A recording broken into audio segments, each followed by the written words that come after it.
Today I'm going to tell you an interesting story about the life of Saint Faustina Kowalska.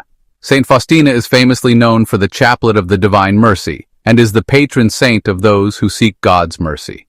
She was born on August 25, 1905, in the small village of Głogowieck, Poland. Her birth name was Helena Kowalska, and she was the third of 10 children in a poor but devout Catholic family. From a very young age, she was drawn to prayer and humility, and at just 7 years old, she experienced her first sense of a calling to religious life.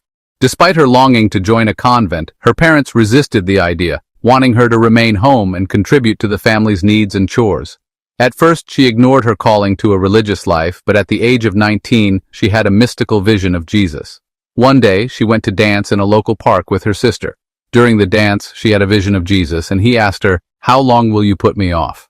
That moment became the turning point of her life.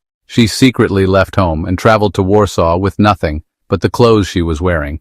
For over a year, she worked as a housemaid, knocking on convent doors until finally the Sisters of Our Lady of Mercy accepted her.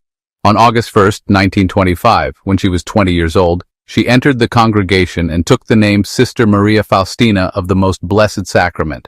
During her time in the convent, she experienced extraordinary mystical visions. Jesus appeared to her many times, speaking to her about his divine mercy and his deep love for all souls, especially to the sinners. He also asked her to spread devotion to his divine mercy and to have an image painted of him with the words, "Jesus, I trust in you." This image became the well-known Divine Mercy icon. And later, Pope John Paul II officially approved this devotion, making it one of the most beloved devotions of the Catholic Church. At the direction of her spiritual directors, Faustina began keeping a diary of her encounters with Christ. This diary, later published as Divine Mercy in My Soul, has become one of the most influential spiritual works of modern times. In it, she recorded the messages of Jesus, his call for trust, and his invitation for humanity to rely on his endless mercy.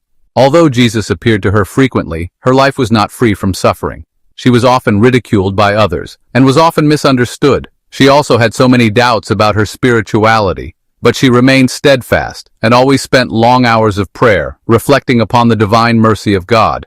By 1936, her health had greatly declined, and on October 5, 1938, she passed away at the young age of 33 years old. Her body was buried in the convent, but was later moved to the Sanctuary of the Divine Mercy in Krakow, Poland. After her death, the devotion to Divine Mercy spread throughout the world, and in April 2000, Pope John Paul II canonized her as a saint. Today, she is venerated as the patron saint of those who seek God's mercy, and her feast day is celebrated every October 5th. If you like stories like this, support us, follow, like, and subscribe.